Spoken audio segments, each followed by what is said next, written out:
Ya, Assalamualaikum warahmatullahi wabarakatuh. Bismillahirrahmanirrahim.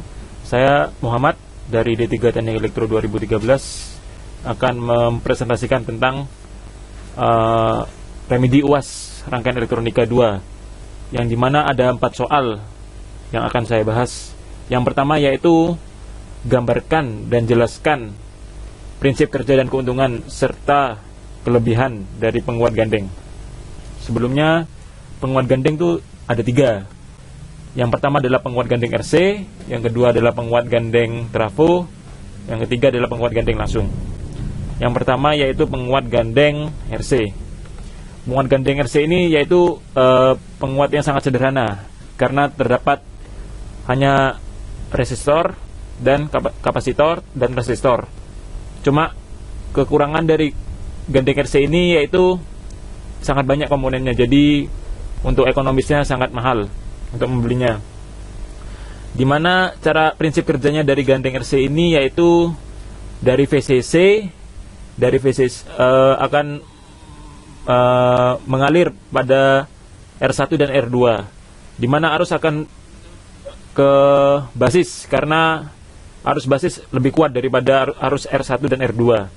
Di sini kegunaan dari CC yaitu kapasitor kolektor, yaitu untuk menghubungkan output dengan input. Setelah ini terhubung dengan CC, yaitu akan kembali ke sama kayak prinsipnya kayak yang pertama, itu arus akan menuju ke basis dan akan menuju langsung ke outputnya. Ini adalah prinsip kerja rangkaian RC. Dimana kelebihannya rangkaian RC ini ada, apabila terjadi kerusakan maka tidak berpengaruh pada antar tahap troubleshooting lainnya.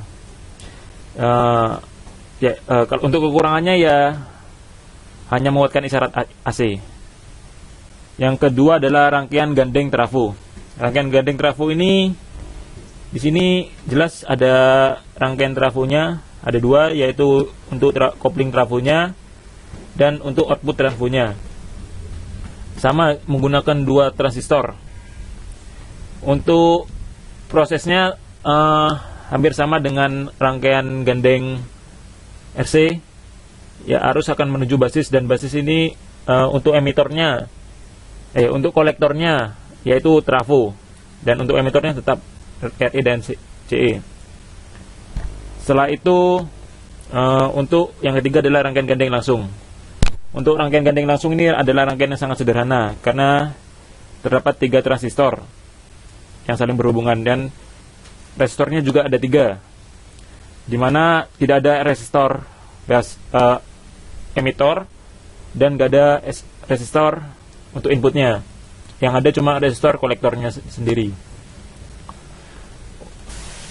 Setelah itu, untuk perbandingan antara penguat gandeng RC dan penguat gandeng ini langsung dan trafo, di mana perbandingannya untuk RC respon frekuensinya yaitu sangat baik. Kalau untuk trafo sangat lemah, sedangkan untuk penguat gandeng langsung sangat baik. Yang kedua, masalah harga. Harga untuk rangkaian gandeng RC yaitu tidak begitu mahal, sedangkan untuk trafo itu sangat mahal. Apalagi untuk gandeng langsung ini rangkaiannya karena sangat sedikit, jadi untuk harga sangat murah. Untuk jarak dan beratnya, untuk rangkaian gandeng RC kurang, sedangkan untuk trafo lebih, dan untuk penguat gandeng langsung sangat kurang. Yang soal kedua yaitu gambarkan dan jelaskan prinsip kerja dari jenis-jenis osilator. Untuk rangkaian jenis-jenis osilator ini terbagi menjadi banyak ya. Yang akan saya bahas yaitu osilator Armstrong. Untuk osilator Armstrong sendiri, dimana di sini ada induktor dan ada kapasitor. Rangkaian dasar ini memberikan panjar maju dan sambungan antara emitor dan basis, Sedangkan untuk osilator Hartley ini hampir sama dengan osilator Colpitts dan osilator Klebs, di mana prinsip kerja dari osilator Hartley ini Ketika sirkuit dihidupkan, kapasitor dibebankan ketika kapasitor terisi penuh, dan maka akan dibuang melalui kumparan L1 dan L2. Dimana untuk osilator Hartley ini sendiri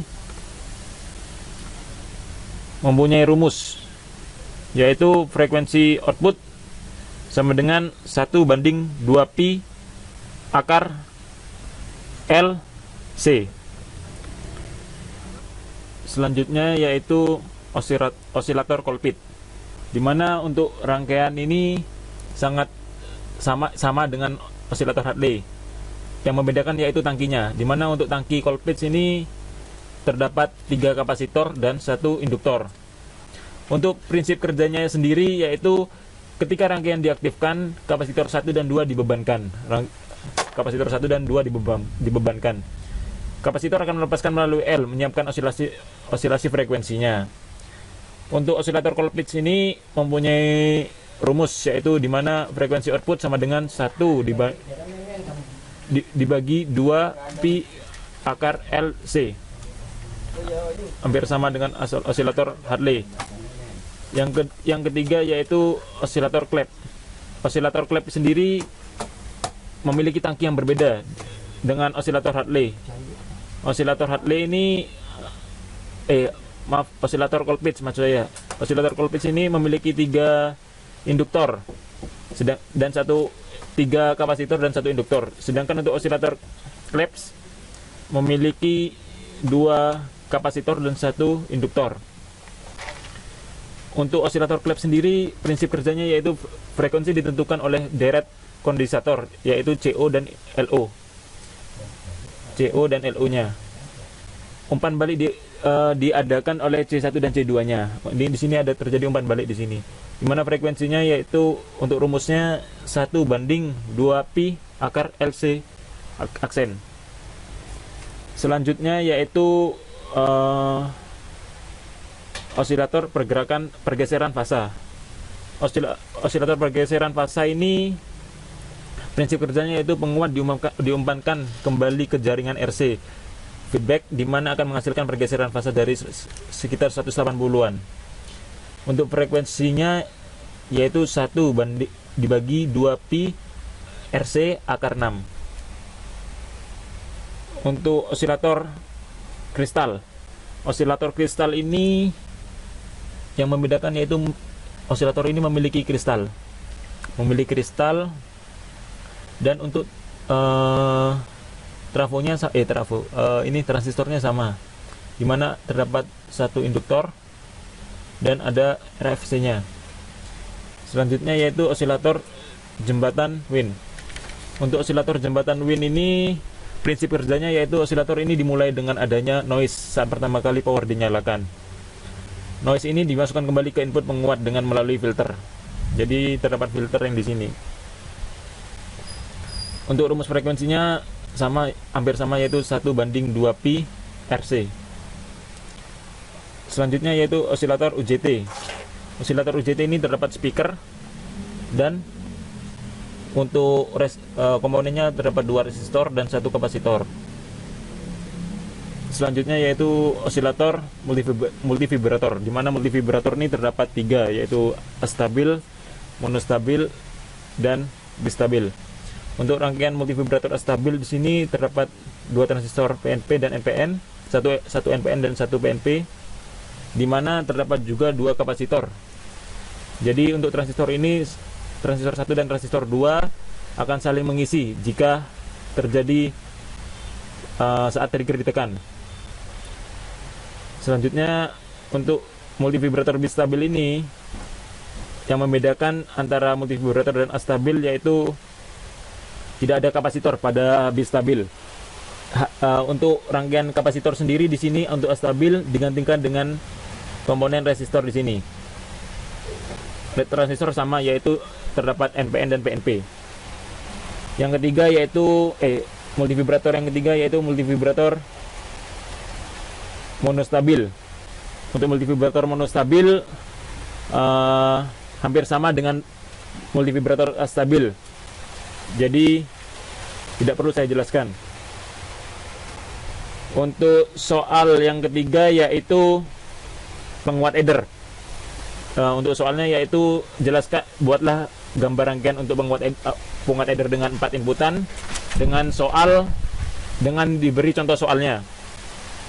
Untuk rangkaian penguat eder sendiri yaitu ini terdapat 4 resistor, 4 input dan 1 RF, di mana penguat ini yaitu penguat inverting. Untuk contoh soalnya sendiri akan saya buat.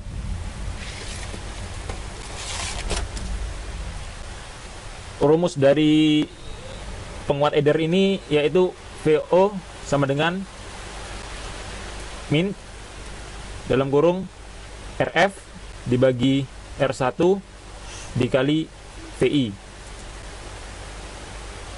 Maaf, V1 maksud saya. Ini ditambah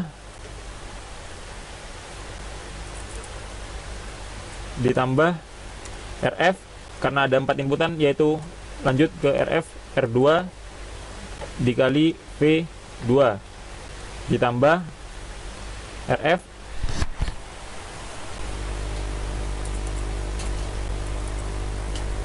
dibagi R3 kali V3 ditambah RF dibagi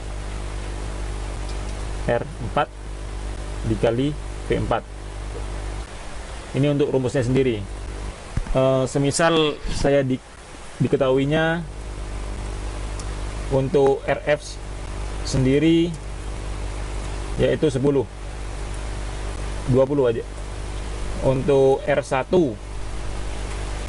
yaitu 10, R2 20 kilo ohm,